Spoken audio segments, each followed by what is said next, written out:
The Prime Minister said she was bitterly disappointed by the aerospace giant's behavior, and its actions undermined the long-term partnership it had built up with the UK. Boeing complained to the US authorities about state subsidies paid to Canadian manufacturer Bombardier by the UK and Canada. Its petition resulted in a ruling by the US Department of Commerce that could potentially have a devastating impact on Bombardier's 4,200 workforce in Northern Ireland and thousands more in the 800-plus UK and Irish companies involved in its supply chain. The department has proposed a 220% tariff on the imported sale of Bombardier's new series jets into the US and aircraft whose wings are made in Belfast. Mrs. May said, "I'm bitterly disappointed by this news. I will be doing everything I can, as the government has been, and working with both Arlene Foster and Michelle O'Neill. I spoke to them both today about this decision to ensure that we can try to make sure the future of Bombardier in Northern Ireland is guaranteed and protected. We have had a long-term partnership with Boeing, worked with Boeing over the years, and I think this is no way to operate in terms of such a long-term partnership. I would say that long-term partnership is being undermined by this behavior by Boeing."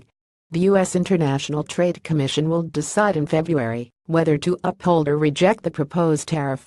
Boeing currently has defense contracts with the UK worth around £8 billion. Defense Secretary Sir Michael Fallon earlier warned Boeing it faces losing out on future UK defense contracts. "This is not the behavior we expect of Boeing, and could indeed jeopardize our future relationship with Boeing," Sir Michael said on a visit to Belfast. "Boeing stand to gain a lot of British defense spending. We have contracts in place with Boeing for new maritime patrol aircraft and for Apache attack helicopters, and they will also be bidding for other defense work, and this kind of behavior clearly could jeopardize our future relationship with Boeing." The Ministry of Defense said, while future deals could be jeopardized, it stressed existing contracts with Boeing would be honored. The Democratic Unionist Party DUP, which the Tories rely on to swing key Commons votes for the government, has repeatedly pressed the Prime Minister over the Boeing Bombardier issue. Mrs. May has directly lobbied US President Donald Trump over the dispute and has spoken to Canadian Prime Minister Justin Trudeau. Boeing said it understood the government's concerns about jobs in Belfast, but claimed Bombardier was not playing by accepted international trading rules. It also stressed that it employed more than 18,000 people either directly or through its supply chain in the UK and had chosen to build its first European factory in Sheffield. Boeing is committed to the UK and values the partnership, which stretches back almost 80 years, said a company statement. It added Boeing welcomes competition and Bombardier can sell its aircraft anywhere in the world. But sales must be made according to globally accepted trade rules. Bombardier, which described the proposed tariff as absurd, rejected its rival's claims. Bombardier's Director of Communications in Belfast, Haley Dunn, told the Press Association that Boeing was trying to undermine the right of governments to invest in industry. "This is an attack on innovation and competitiveness," she said.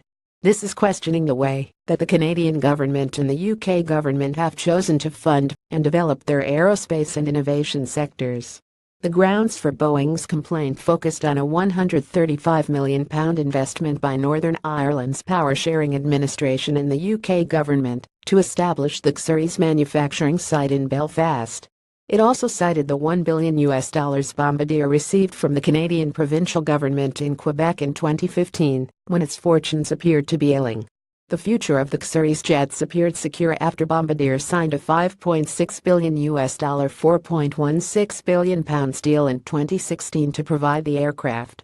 The manufacturer, which has been a major employer in Northern Ireland for 30 years, is due to begin delivering a blockbuster order for up to 125 new jets to Atlanta-based Delta Airlines in 2018. Announcing the regulator's preliminary finding on Tuesday, U.S. Secretary of Commerce Wilbur Ross said the subsidization of goods by foreign governments was something that Mr. Trump's administration takes very seriously. Copyright see Press Association Limited 2017, all rights reserved.